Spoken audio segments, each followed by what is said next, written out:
తెలిసిందే ఆనాడు మొదటి దశ తెలంగాణ ఉద్యమం జరిగిన తర్వాత 1968 నుంచి 71 వరకు జరిగిన ఉద్యమం తర్వాత మరి హైదరాబాద్లో కూడా ఒక కేంద్రీయ విద్యాలయం ఉండాలి అని చెప్పి విశ్వవిద్యాలయం ఉండాలని చెప్పి ఆ రోజు జరిగిన 370 ఆత్మ బలిదానాల సాక్షిగా ఒక రకంగా చెప్పాలి అంటే ఇక్కడ మనకు ఈ కేంద్రీయ విశ్వవిద్యాలయం వచ్చిన తర్వాత ఇవాళ భారతదేశంలోనే మంచి పేరు సంపాదించుకుని మంచి క్రెడిబిలిటీ సంపాదించుకున్న విశ్వవిద్యాలయాల్లో మన హైదరాబాద్ సెంట్రల్ యూనివర్సిటీ కూడా అగ్రభాగాన ఉంది.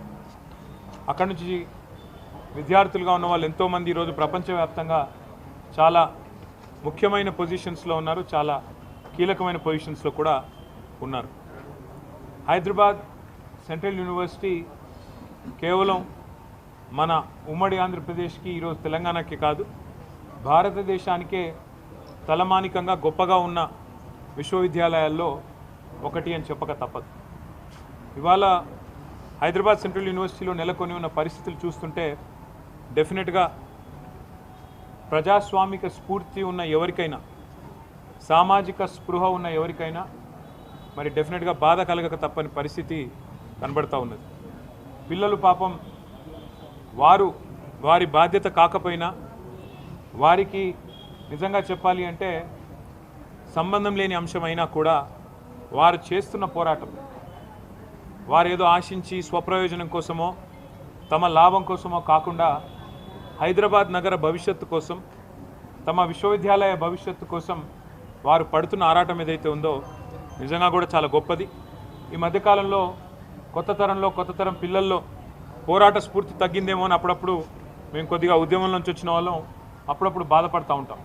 కానీ అదేమీ కాదు, సరైన సందర్భం వచ్చినప్పుడు సరైన ఇష్యూ ఉన్నప్పుడు తప్పకుండా మేము గొంతు విప్పుతాము అని చెప్పి వాళ్ళ హైదరాబాద్ సెంట్రల్ యూనివర్సిటీ పిల్లలు చూపెడుతున్న తెగువ వారి పోరాటానికి ముందుగా నేను సెల్యూట్ చేస్తూ వారికి హ్యాట్స్ ఆఫ్ చెప్తూ నేను కాంగ్రెస్ పార్టీని ముఖ్యంగా ఇక్కడున్న కాంగ్రెస్ ప్రభుత్వాన్ని సూటిగా ఒక 3-4 ప్రశ్నలు ఆ పిల్లల తరపున మా పార్టీ తరపున కూడా అడుగుతా ఉన్నాను. ఒకటి, ఇవాళ మీరు చేస్తున్న దాష్టీకం, మీరు చేస్తున్న అరాచకం గత 3 రోజులుగా వందల సంఖ్యలో బుల్డోజర్లను పంపి వందల సంఖ్యలో అక్కడ హిటాచీ మెషిన్లను పంపి వందల మంది పోలీసు వాళ్ళని పెట్టి ఎందుకు ఇంత ఇంత గందరగోళంగా అక్కడ ఉండే చెట్లను కొట్టేసి అక్కడ ఉండే జంతువుల్ని తరిమేసి అక్కడ ఏమీ లేదో అంత బంజరు భూమి అని చెప్పడానికి ప్రభుత్వం ఎందుకింత ఆరాటపడుతున్నది చెప్పాలని నేను కోరుతా ఉన్నాను.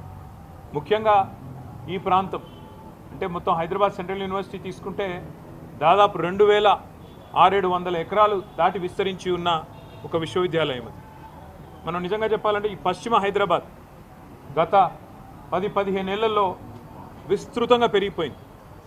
అది మన గచ్చిబౌలి కావచ్చు, నానక్రామ్గూడ కావచ్చు, ఖాజాగూడ కావచ్చు, ఆ ప్రాంతం మొత్తం శేర్లింగంపల్లి దాకా ఎక్కడికక్కడ ఇవాళ కోకాపేట దాకా విస్తృతంగా ఒక కాంక్రీట్ జంగల్గా మారిపోయిన పరిస్థితి. అక్కడ నిజంగా చెప్పాలంటే ఇప్పుడు జరుగుతున్న కన్స్ట్రక్షన్ బహుశా భారతదేశంలో ఏ నగరంలో ఇంత స్మాల్ ఏరియాలో అంత పెద్ద ఎత్తున కన్స్ట్రక్షన్ ఎక్కడ కూడా జరగడం లేదు. ఇది వాస్తవం. అక్కడ మా గవర్నమెంట్ ఉన్నప్పుడు కూడా మరి 57-56 అంతస్తుల బిల్డింగ్లకి మేము కూడా పర్మిషన్లు ఇచ్చిన మాట కూడా వాస్తవం. ఇవాళ అక్కడ జరుగుతున్న నిర్మాణం కొన్ని లక్షల కోట్ల స్క్వేర్ ఫీట్ల నిర్మాణం అక్కడ జరుగుతూ ఉంది. ఒక కాంక్రీట్ జంగల్గా ఆ ప్రాంతం మొత్తం భవిష్యత్తులో మారబోతూ ఉంది. మిగిలి ఉన్న కొన్ని పాకెట్స్ ఎక్కడెక్కడైతే ఇంకా కూడా ఈ కాంక్రీట్ జంగల్గా మారకుండా పశ్చిమ హైదరాబాద్కి ఊపిరినిచ్చే ప్రాంతాలు ఏమన్నా ఉన్నాయి అంటే ఈ హైదరాబాద్ సెంట్రల్ యూనివర్సిటీ దాని చుట్టూన్న పరిసర ప్రాంతాలే నిజంగా చెప్పాలి అంటే ఒక లంగ్ స్పేస్ లాగా ఆ ప్రాంతానికి మిగిలింది ఏదైనా ఉందంటే ఇది మాత్రమే మిగిలింది. వాళ్ళ పిల్లలు ఎందుకు కొట్లాడుతున్నారు? ఒక ఎన్వైర్మెంటల్ ఇంపాక్ట్ అసెస్మెంట్ అనేది చేయకుండా ఎట్లా మీరు 400 ఎకరాలు ఇష్టం వచ్చినట్టు మీరు అమ్ముతారు? మీరు ఏ హక్కు ఉంది మీకు? ఏ మాత్రం ఇంపాక్ట్ అసెస్మెంట్ చేయకుండా, ఎన్వైర్మెంటల్ ఇంపాక్ట్ అసెస్ చేయకుండా ఏ రకంగా పర్యావరణ మీద ఇంపాక్ట్ పడుతుందనేది చేయకుండా ఎట్లా చేస్తారు మీరు అని చెప్పి వాళ్ళు కొట్లాడుతున్నారు. రెండవది, ఆనాడు 2003 ఆ ప్రాంతంలో ఐఎంజీ భరత అనే కంపెనీకి ఆనాటి అప్పటి ప్రభుత్వం ఏదైతే భూమి కేటాయించిందో, ఎందుకు కేటాయించింది? ఆ ప్రాంతంలో స్పోర్టింగ్ ఇన్ఫ్రాస్ట్రక్చర్ క్రియేట్ చేస్తారని చెప్పి ఒరిజినల్గా ల్యాండ్ కేటాయించారు. అక్కడ క్రీడలకు సంబంధించి స్టేడియంస్ కానీ అకాడమీలు కానీ అట్లాంటివి మాత్రమే పెడతారని ల్యాండ్ ఇచ్చినారు తప్ప అక్కడ మళ్ళీ బహుళ అంతస్తుల మేడలు అంటే 50, 60, 70, 90 అంతస్తుల మేడలు కట్టమని, కోట్ల స్క్వేర్ ఫీట్లలో బిల్డింగులు కట్టమని ఆనాడు ఆ గవర్నమెంట్ ల్యాండ్ ఇవ్వలేదు.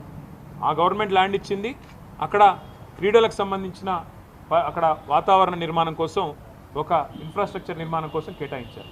ఆ తర్వాత సరే ఆ కేసు, ఎందుకంటే ఆ కంపెనీయే ఫేక్ అని, డమ్మీ అనేది స్కామ్ అని, తర్వాత కాంగ్రెస్ గవర్నమెంటు 2004లో కోర్టుకు పోయింది. ఆ ప్రైవేట్ వాళ్ళు కూడా కోర్టుకు పోయినారు. ఆ కోర్టు కేసు మొన్న 21 ఏళ్ల తర్వాత ఆనాడు కాంగ్రెస్ గవర్నమెంట్ కొట్లాడింది, రాజశేఖర రెడ్డి గారి గవర్నమెంటు, ఆ తర్వాత మా గవర్నమెంట్ కొట్లాడింది. మొన్న ఫైనల్గా తీర్పు వచ్చింది. ఆ తీర్పును అనుసరించి ఇప్పుడు ప్రభుత్వం ఆ 400 ఎకరాలను అమ్మి 30,000 కోట్ల రూపాయలు సేకరించాలని లక్ష్యంగా పెట్టుకున్నాం.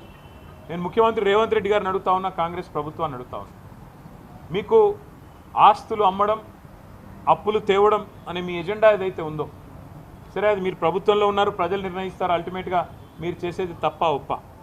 ఒకవైపు మీరే చెప్తున్నారు, ఎక్కడికక్కడ ఇవాళ హైదరాబాద్లో చూస్తే పెద్ద పెద్ద హోర్డింగ్లు, పెద్ద పెద్ద పోస్టర్లు, ముఖ్యమంత్రి గారి ముఖార విందంతో ఫ్యూచర్ సిటీ కడుతున్నాము, అక్కడ 50,000 ఎకరాల్లో కడతాము, ఆల్రెడీ 15,000 ఎకరాలు మా దగ్గర ఉంది, ఇంకో 30,000 ఎకరాలు సేకరిస్తున్నామని చెప్పి ముఖ్యమంత్రి గారు ఫ్యూచర్ సిటీ అని ఉదరగొడుతున్నారు. ఎయిర్పోర్ట్కి కిందికి ఆనాడు ఫార్మా సిటీ కోసం మేము సేకరించిన భూముల్లో ఈరోజు పేరు మార్చి ఫ్యూచర్ సిటీ అంటున్నారు. ముఖ్యమంత్రి గారిని కాంగ్రెస్ ప్రభుత్వాన్ని అడుగుతున్నా, మరి ఫ్యూచర్ సిటీలో ఆల్రెడీ మీ దగ్గర 14,000 ఎకరాలు ఉన్నప్పుడు, ఇంకొక 30,000 ఎకరాలు మీరు సేకరించబోతున్నప్పుడు, మొత్తం 45,000 ఎకరాలు మీరు అక్కడ అమ్ముకోబోతున్నప్పుడు, ఇక్కడ 400 ఎకరాల మీద ఎందుకు పడ్డారు మీరు? ఈ 400 ఎకరాల్లో నిన్న మొన్న మీరు చూసింటారు, వందల సంఖ్యలో మెషిన్లు పోయి అర్ధరాత్రి. నేను అడుగుతా ఉన్నా, మీరు ఒకటి ఆలోచన చేయండి, శుక్రవారం, శనివారం, ఆదివారం, ఈరోజు సోమవారం రంజాన్, ప్రభుత్వానికి తెలిసి 4 రోజులు కోర్టుకు సెలవులని, అందుకే ఇబ్బడి ముబ్బడిగా మెషిన్లను పంపి వందల సంఖ్యలో పోలీసు వాళ్ళను పెట్టి అడ్డం వచ్చిన పిల్లలను ఇష్టం వచ్చినట్టు కొట్టి వాళ్ళను ఆడపిల్లలను చూడకుండా బట్టలు చింపి ఒక దుశ్శాసన పర్వానికి తెరదీసి ఇంత అరాచకం ఏదైతే రేవంత్ రెడ్డి ప్రభుత్వం చేస్తున్నదో, మరి అక్కడ పక్షులు, అక్కడ నెమళ్ళు కేకలు పెడుతున్నాయి, గొంతు చించుకుంటున్నాయి, మాకు జరుగుతున్న ఈ అన్యాయం మీకు కనబడతలేదా, వినబడతలేదా అని చెప్పి రోధిస్తున్నాయి, ఏడుస్తున్నాయి. ఇది మీకు వినబడతలేదా రాహుల్ గాంధీ గారు? నేను అడుగుతా ఉన్నా.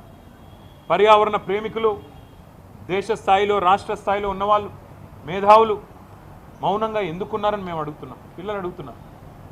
మీకేం కనబడట్లేదా? ఫ్యూచర్ సిటీలో 45,000 ఎకరాలు మీరు సేకరించి అమ్ముకుంటానని ఓపెన్గా బడ్జెట్లో చెప్తున్నారు, బయట చెప్తున్నారు. మరి 400 ఎకరాలు వదిలేస్తే మీకు పోయేదేముంది, వచ్చిన నష్టం ఏముంది? పశ్చిమ హైదరాబాద్ భవిష్యత్తులో ఢిల్లీలాగా ఎయిర్ క్వాలిటీ దెబ్బతిని ఊపిరి పీల్చుకోవడమే కష్టమయ్యే ప్రమాదం ఉండే అవకాశం ఉంది. మీరు ఈ 2,400, 2,500 ఎకరాలు ఇట్లే ఉండనిస్తే సెంట్రల్ యూనివర్సిటీ కింద అది బ్రహ్మాండంగా మరి మనకి ఇక్కడ లంచ్ స్పేస్ లాగా కూడా ఉపయోగపడుతుంది, ఒక విశ్వవిద్యాలయానికి కూడా ఉపయోగపడే అవకాశం ఉంది. రాహుల్ గాంధీ గారు ఇవాళ జాతీయ స్థాయిలో ప్రతిపక్ష నాయకుడు, వారిని కూడా నేను అడుగుతా ఉన్నా.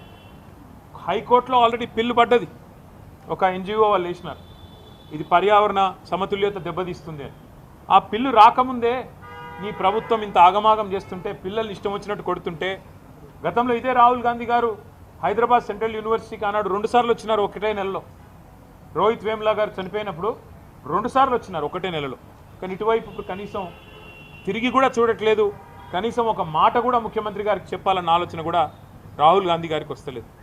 ఇదే రాహుల్ గాంధీ గారు బొంబాయి మహానగరంలో ఆర్ఏ ఫారెస్ట్లో 800 ఎకరాల్లో 2,500 చెట్లు కొట్టేస్తారంట అంటే, అక్కడ మెట్రో నిర్మాణం కోసం అక్కడ ఒకటి షెడ్ కడతారంట అంటే, ఇదే రాహుల్ గాంధీ గారు హడావుడి చేసినారు. అయ్యో ముంబైలో లంగ్ స్పేస్ లేకుండా పోతుంది, ముంబైలో పర్యావరణ సమతుల్యత దెబ్బతింటుంది, ఇన్ని 100 ఎకరాలు పోతే ఎట్లా కాంక్రీట్ జంగల్గా ముంబై మారిపోయింది అన్నారు. మరి ఇవాళ హైదరాబాద్, పశ్చిమ హైదరాబాద్ ఏమైపోయినా పర్వాలేదా? కేవలం మీ కాంగ్రెస్ ప్రభుత్వానికి డబ్బులు రావడానికి, వేల కోట్ల రూపాయలు సంపాదించుకోవడానికి, పిల్లల భవిష్యత్తు, హైదరాబాద్ భవిష్యత్తు నాశనమైనా పర్వాలేదా? ఉన్న కొద్ది లంగ్ స్పేసెస్ని ఇష్టం వచ్చినట్టు అమ్ముతారా? ఇది మీకు సమ్మతమైన రాహుల్ గాంధీ గారు? ఒక ఆర్ఏ ఫారెస్టే కాదు, ఇదే రాహుల్ గాంధీ గారు ఛత్తీస్గఢ్లో హస్దియో అనే ఫారెస్ట్ ఉంది, HASDEO. ఆ ఫారెస్ట్ని అక్కడున్న బీజేపీ ప్రభుత్వం అక్కడ మైనింగ్కి అవకాశం ఇస్తే ఇదే రాహుల్ గాంధీ గారు గొంతు చించుకున్నారు. పర్యావరణం దెబ్బతింటుంది, అర్జెంటుగా కాపాడాలా, దీన్ని రద్దు చేయాలా అని మాట్లాడినారు. మళ్ళీ ఇవాళ కాంగ్రెస్ పార్టీ గొంతు ఎందుకు పెగలట్లేదు? నేను ఈ పిల్లలందరికీ ఒక మాట ఇచ్చాను, ఖచ్చితంగా మా పార్లమెంట్ సభ్యులు 4వ తారీఖు దాకా ఏదైతే పార్లమెంట్ సమావేశాలు జరుగుతూ ఉన్నాయో రాజ్యసభలో మా పార్లమెంట్ సభ్యులు ఈ అంశాన్ని ఖచ్చితంగా లేవనెత్తుతాం, ఖచ్చితంగా వారిని మరి అడుగుతాం, కేంద్ర ప్రభుత్వాన్ని కూడా అడుగుతాం మీ స్టాండ్ ఏంది అని. ధర్మేంద్ర ప్రధాన్ గారిని అడుగుతాం, మీరు ఎందుకు జోక్యం చేసుకోవట్లేదని, కేంద్రం ఎందుకు పట్టించుకోవట్లేదని అడుగుతాం.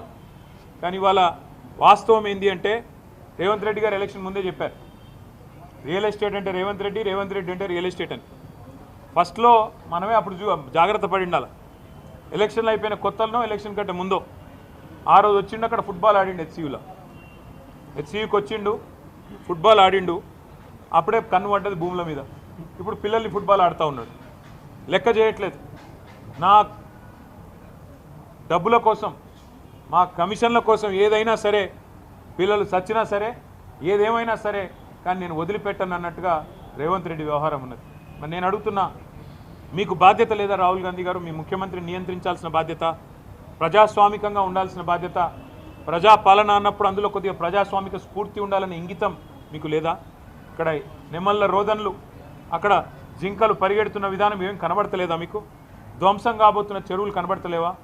దెబ్బతినబోతున్న పర్యావరణం కనబడతలేదా? అక్కడ కొన్ని ఎగ్జాటిక్ స్పీషీస్ ఉన్నాయి, ఫ్లోరా ఫౌనా ఉంది అక్కడ పెద్ద ఎత్తున. ఇదంతా ధ్వంసమైపోతుంటే మీకు మీ నాయకత్వానికి ఇదేం వినబట్టలేదా అని మేము అడుగుతూ ఉన్నాం. తప్పకుండా ఆ పిల్లలు ఏ రకంగా పోరాటం చేసినా వారికి అండగా నిలబడతాం. మొన్న ముఖ్యమంత్రి గారు అన్నారు అసెంబ్లీలో, HCUలో గుంట నక్కలు ఉన్నాయట. HCUలో అందుకే మేము పోవడం లేదు, మేము అక్కడ అడిగేందుకు పెట్టలేదంటే ఇట్లా పనికిమాలిన మాటలు మాట్లాడతారు. ఆ పిల్లల ఉద్యమాన్ని, దాని పవిత్రతను దెబ్బతీసే ప్రయత్నం చేస్తాడు ఈ ముఖ్యమంత్రి.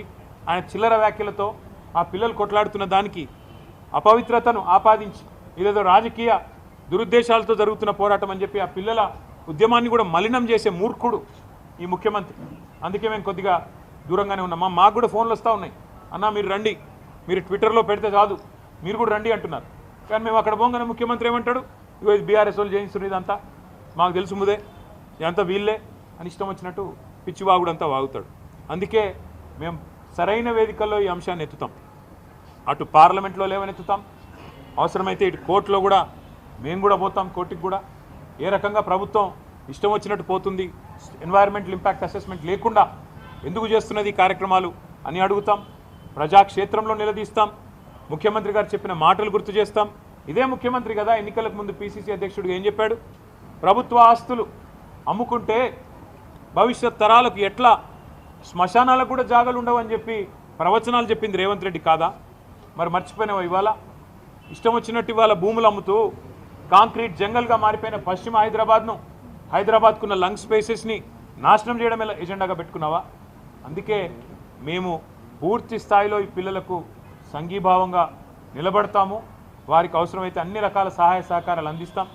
2 పిల్లలు అరెస్ట్ చేసినారని, వారిని మరి కేసులు కూడా పెట్టినారని కూడా చెప్తున్నారు. వాటిని కూడా ధృవీకరించుకుంటాం, వాటిని కూడా విషయాన్ని కూడా తెలుసుకుంటాం. 2 పిల్లల్ని జైలుకు పంపించారని కూడా చెప్తా ఉన్నారు. చూద్దాం, అది కూడా విషయం తెలుసుకున్న తర్వాత దాని మీద కూడా ఏ రకంగా పిల్లలకు అండగా నిలబడాలో మేము చూస్తాము. అక్కడ జంతువులు కూడా మరి కొన్ని ప్రాణాలు పోతున్నాయని చెప్తున్నారు. ఎంతవరకు వాస్తవం మీడియా కూడా దయచేసి మీరు నిజ నిర్ధారణ కమిటీగా ఏర్పడి మీరు కూడా పోవాలా, దయచేసి రిక్వెస్ట్ చేస్తున్నాం. మీరు పోండి. ఇవాళ అక్కడ పిల్లల మీద ఆంక్షలు పెట్టినారు, గేట్ల కాడనే పోలీస్ క్యాంపులు పెట్టి భయపెడుతున్నారు వాళ్ళని.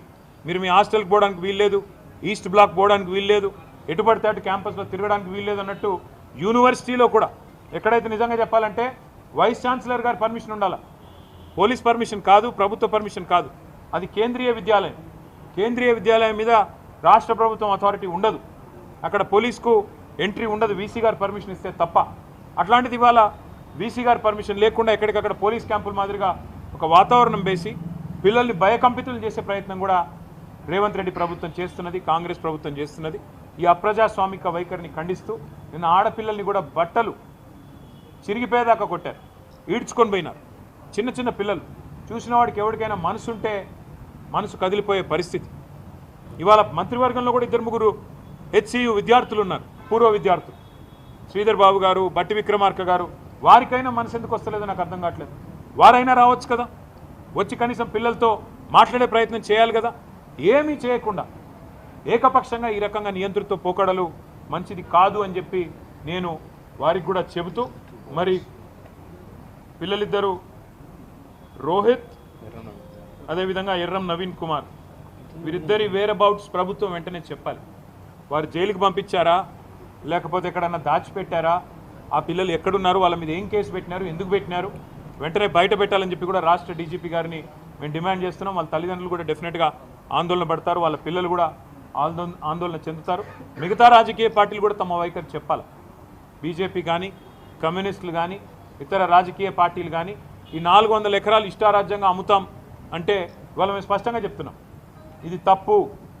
ఏ ఉద్దేశంతోనైతే ఆనాడు ప్రభుత్వాలు తీసుకున్న నిర్ణయం ఉందో దాన్ని పూర్తిగా తిరగదోడుతూ పూర్తి స్థాయిలో దాన్ని ఉల్టా చేస్తూ ఇష్టం వచ్చినట్టు ఎన్వైరన్మెంటల్ ఇంపాక్ట్ అసెస్మెంట్ లేకుండా ఆ ప్రాంత పర్యావరణ సమతుల్యత దెబ్బతింటుందా లేదా, భవిష్యత్తులో వచ్చే దుష్పరిణామాలు ఇవన్నిటి మీద అసెస్మెంట్ లేకుండా గుడ్డెద్దు చేన్లో పడ్డట్టు కేవలం పైసలు మాత్రమే కావాలా అని చెప్పి ఇవాళ రేవంత్ రెడ్డి ప్రభుత్వం చేస్తున్నది తప్పు అని కుండబద్దలు కొట్టినట్టు మేము చెప్తున్నాం.